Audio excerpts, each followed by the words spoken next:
لوگوں سے عزتیں تلاش کرتے ہو تو وہ کیا تمہیں عزت دیں گے؟ وہ تو کل اچھا کہتے ہیں، پرسوں برا کہنے لگ جاتے ہیں۔ لوگوں کے سامنے گڈ بک میں آنا چاہو گے تو وہ تو سویرے تمہارے بارے میں کچھ کہیں گے، شام کچھ اور کہیں گے۔ اپنی روحانی زندگی آباد کریں، اپنے مسلح کو وقت دیں، اور دنیا سے چھپ کر اس موبائل کو بند کر کے اور اپنے آپ سے بھی چھپ کے اور تنہا ہو کے چھپا کے سارا کچھ اپنے آنسو اپنے رب کی بارگاہ میں پیش کریں، اس کے حضور حاضری دیں۔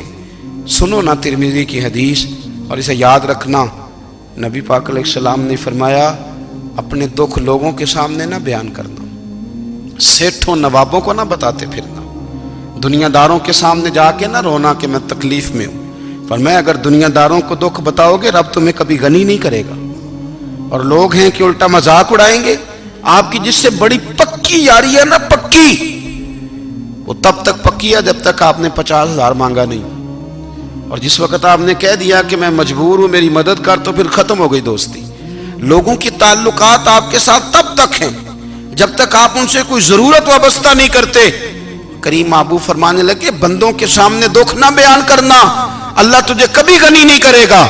تو اپنے دکھ اپنے رب کو بتا، تو دعائیں مانگ، تو اس کی بارگاہ میں حاضر ہو، تو اس کے حضور عرض کر۔ فرمایا اپنے دکھ اپنے رب کو بتا، وہ جلدی کرے یا دیر سے کرے تجھے ساری دنیا سے بے نیاز کر دے گا، تجھے کسی کا محتاج نہیں رہنے دے گا۔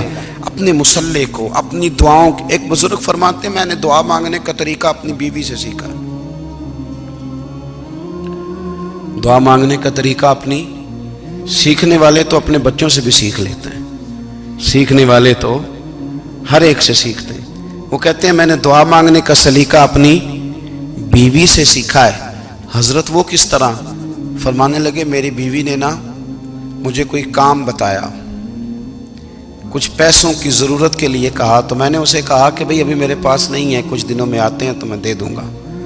عورتوں کی عادت ہوتی ہے وہ بار بار یاد کراتی ہیں، 2-4 دنوں کے بعد پھر اس نے کہا حضرت وہ میں نے کہا تھا کچھ پیسے، میں نے اسے کہا کہ ابھی میرے پاس نہیں ہے، کچھ دنوں میں ملتے ہیں تو میں تمہیں دے دوں گا۔ اس نے کچھ دنوں کے بعد پھر کہا حضور وہ میں نے کچھ پیسے کہے تھے۔ فرماتے میں نے ڈانٹ دیا، میں نے کہا کہ کیا تو روز مجھے شرمندہ کرتی ہے، کہا نا میرے پاس نہیں ہے، ہوں گے تو دے دوں گا، تو روز یاد کراتی ہے۔ فرماتے ہیں اس نے پہلے تو میری ڈانٹ کو سہا، پھر میرے سخت جملوں نے اس کی آنکھوں میں آنسو پیدا کر دیے، پھر اس نے اپنے آنچل میں اپنے اس دکھ کو سمیٹا، اور پھر اس نے ایک جملہ کہا تو میں رو پڑا، اور مجھے اپنے رب سے مانگنے کا طریقہ آ گیا۔ مجھے کہنے لگی حضرت جی آپ نے ڈانٹ دیا میں نے سہ لیا، پر آپ ہی میرے شوہر ہیں، بتائیں نا آپ سے نہ کہوں تو میں کس سے جا کے کہوں۔ فرماتے ہیں میں رو پڑا، اور میں کھل کے رویا، اور میں تڑپ کے رویا، اور پھر میری سسکیاں بند گئیں۔ تو مجھے کہنے لگی آپ کو کیا ہوا؟ میں نے کہا مجھے بھی دعا مانگنی آ گئی ہے، جب میں اسے کہوں گا نا اللہ تو ہی میرا رب ہے، میں تجھ سے نہ کہوں تو میں کس سے جا کے کہوں؟ میں کیوں کسی بندے سے سوال کروں؟ میں کیوں کسی دنیا دار سے کہوں؟ میں تیرے بندوں کا، نیک بندوں کا وسیلہ لے کے، تیرے محبوب کی غلامی لے کے تیری بارگاہ میں آیا، تجھ سے نہ مانگوں تو کس سے مانگوں؟ سمجھ آ گئی ہے؟ جب میں اس رنگ میں مانگوں گا تو پھر رب میرے اوپر بڑا ہی فضل فرمائے گا، وہ میرے اوپر بڑی رحمت کرے گا، وہ میرے لیے آسانیاں کرے گا۔ عزیز دوستو، ہم اس طرح کرنے لگ گئے ہیں کہ ہم نے نا اپنے تعلقات پر اعتماد کرنا شروع کر دیا ہے۔ میرے تعلقات بہت ہیں، ہم نے اپنی دولت پر اعتماد کرنا شروع کر دیا ہے، میرے پاس دولت بہت ہے۔ ہم نے اپنے علم پر، اپنی شہرت پر اعتماد کرنا شروع کر دیا ہے کہ میرے پاس فلاں چیز بہت ہے۔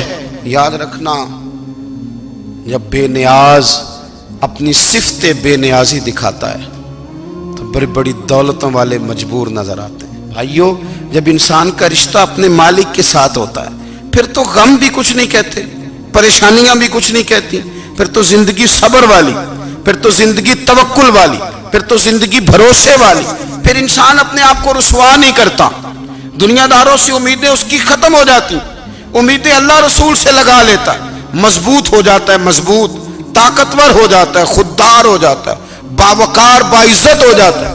حضرت بہلول دانا رحمت اللہ علیہ بیٹھے تھے تو ہارون رشید حج کر کے آ رہا تھا،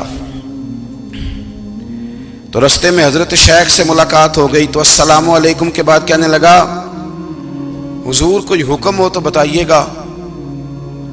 تو حضرت بہلول دانا فرمانے لگے تیرا رب کون ہے؟ اس نے کہا اللہ. تو فرمایا میرا کون ہے؟ کہا اللہ. فرمانے لگے تو بڑا ہی بیوقوف ہے، کیا تو یہ سمجھتا ہے کہ رب ہارون رشید کو تو دے گا اور بہلول دانا کو بھول جائے گا؟ تیرا بھی وہی رب ہے، میرا بھی وہی رب ہے. اس نے اگر تجھے دے کے آزمایا ہے تو ہو سکتا ہے مجھے نہ دے کے آزما رہا ہو. جب اس کی حکمت کے تقاضے ہوں گے تو عطا کرے گا اور دے گا. تو جا اپنا کام کر. بھائی اپنی روحانی زندگی، اپنی عبادات، اپنے وظائف، اپنے روزمرہ کے معاملات، اپنی دعائیں، اپنا استغفار. دیکھو کوئی مشکل کام تو نہیں 2 رکوع ہیں سورہ واقعہ کہ اگر رات کو پڑھ لی جائے تو. میں کس طرح یہ بات بیان کروں کہ تعویذ بانٹنا آسان ہے اور وظیفہ بتانا مشکل ہے. سارا دن تعویذ بانٹیں تو لوگ لینے کو تیار ہیں، اور اگر آپ وظیفہ بتائیں تو کہتے ہیں تو مشکل کام ہے. او خدا کے بندے، اگر آپ کا تعلق قرآن پاک کے ساتھ مضبوط ہو، قرآن پاک کے ساتھ اگر آپ کا رشتہ ہو، لوگ سفارشیں ڈھونڈتے ہیں نا دنیا میں، کوئی تعلق مل جائے تو میرا کام ہو جائے. دنیا میں اتنا مشکل معاملہ ہے، آخرت میں مجھے بتائیے گا کتنا مشکل معاملہ ہوگا. میرے نبی پاک صلی اللہ تعالی علیہ وسلم نے فرمایا جو لوگ سورہ ملک پڑھا کرتے تھے نا، سورہ ملک، یہ سورت ملک قیامت میں ان کی سفارش کرے گی، اور اس طرح کرے گی کہ کہے گی اے اللہ یہاں اس بندے کو جنت میں داخل کر دے یا مجھے قرآن پاک سے علیحدہ کر دے.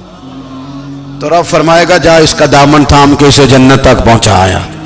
آپ بات کو سمجھیں، جب آپ کے تعلقات اپنے معاملات کے ساتھ مضبوط ہوں گے، یہ نبی کریم نے وعدہ کیا ہے کہ تو سورت واقعہ پڑھ تیرے گھر میں فاقہ نہیں آئے گا. حضرت عبداللہ ابن مسعود رضی اللہ تعالیٰ عنہ بیمار تھے تو حضرت عثمان غنی رضی اللہ تعالیٰ عنہ تیمارداری کے لیے تشریف لے گئے اور جا کر کے کہا کہ آپ بڑے بیمار ہیں، آپ کی بیٹیاں زیادہ ہیں، میں چاہتا ہوں کہ خزانے میں سے کچھ مدد کروں.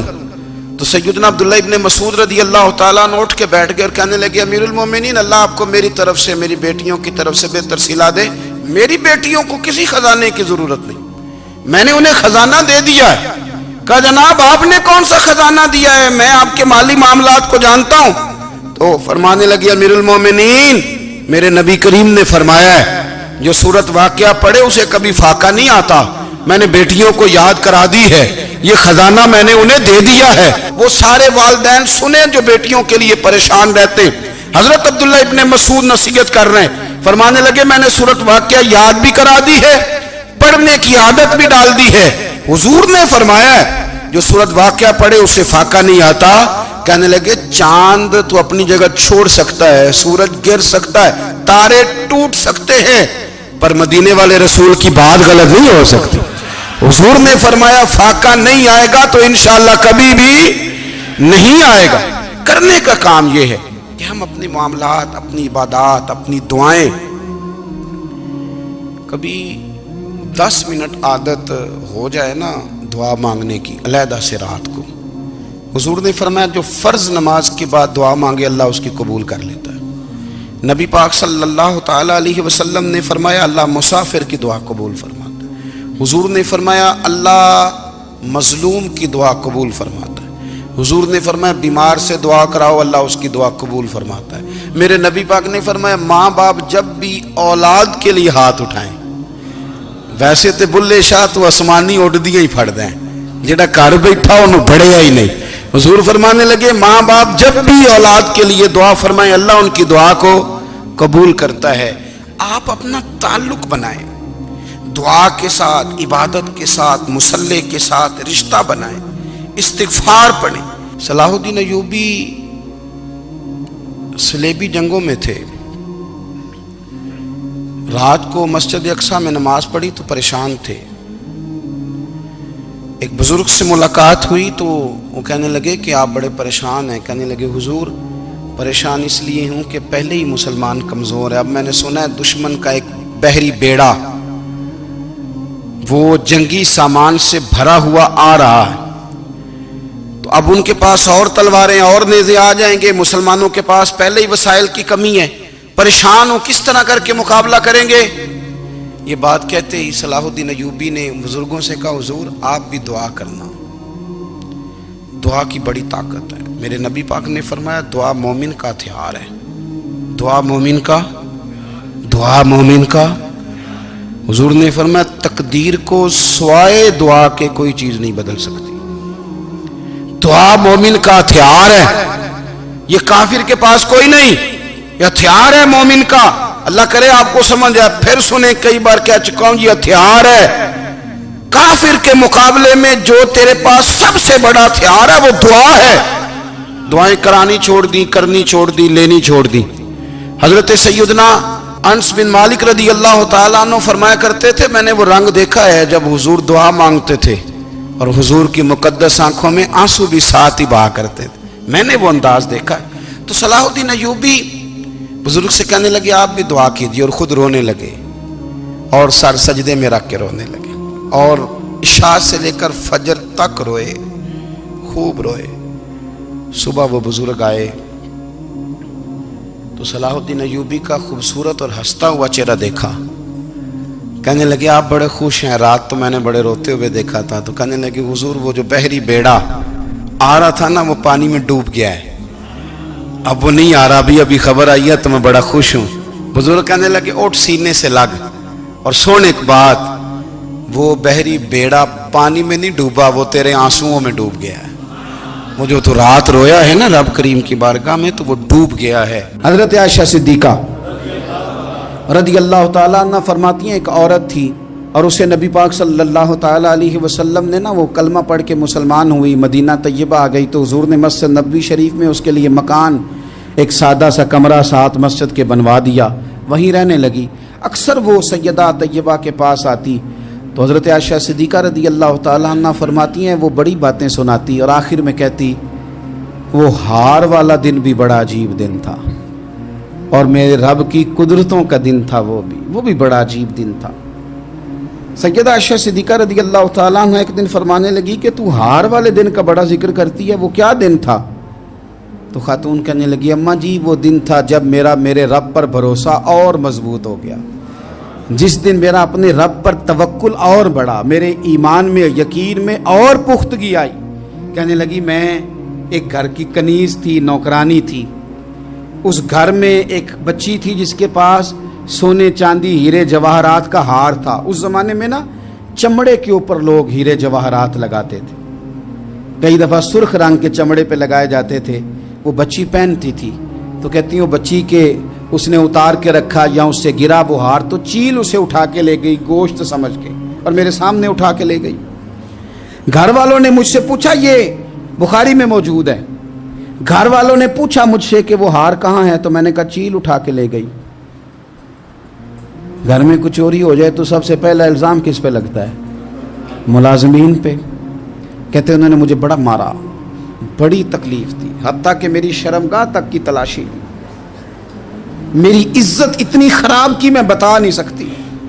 میں نے اپنی زندگی میں ایک واقعہ دیکھا، ایک امیر گھر میں چوری ہو گئی، ملازم کو اتنا مارا کہ وہ چارپائی پہ پڑ گیا، پولیس والوں سے اتنی مار پروائی گئی کہ وہ بیچارہ چارپائی پہ پڑ گیا، اور پھر وہ اتنا بیمار ہوا اور کچھ دنوں کے بعد پتہ چل گیا کہ چور تو اپنا بیٹا ہے ان کا، پھر اس کا انتقال ہو گیا۔ اب وہ سیٹھ صاحب اور گھر والے آ کے نا مرنے والے کے کان میں معافیاں مانگ رہے ہیں، کان میں۔ تو میں نے ان سے پھر کہا تھا کہ یہ تو اب چلا گیا ہے، تمہارا زور چلتا تھا نا تو تم نے قانون خریدا اور تم نے اسے جتنا ہو سکا تم نے اسے مار پڑوائی، تمہارے پاس جو عدالتیں تھیں تم نے وہاں کارروائی کی، اب ایک عدالت قیامت کے دن لگے گی۔ یہ کمزور تھا نا، کچھ کر نہیں سکا۔ میرے نبی پاک صلی اللہ علیہ وسلم نے فرمایا سن لو، اگر سینگ والی بکری نے بغیر سینگ والی بکری کو تکلیف دی ہوگی نا تو قیامت کے دن اسے بھی بدلہ دینا پڑے گا کہ تیرے پاس سینگ تھے اور تو نے اسے مارا تھا۔ وہ خاتون عرض کرتی ہے سیدہ عائشہ کی خدمت میں کہ مجھے بڑا مارا، مجھے تکلیف دی، میں کہہ رہی تھی کہ میرے سامنے چیل لے گئی ہے پر وہ نہیں مان رہے تھے، اماں جی انہوں نے مجھے بڑا مارا۔ حضرت عائشہ صدیقہ کہتی ہیں پھر کیا ہوا؟ کہنے لگی اماں جی جب کوئی میرا مددگار نہ رہا، مجھے تکلیف دے رہے تھے، رسوا کر رہے تھے، تو میں نے اپنے رب سے مدد چاہی، میرے رب کی طرف میں نے توجہ کی، میں نے کہا مالک اب تو ہی میرا مددگار ہے،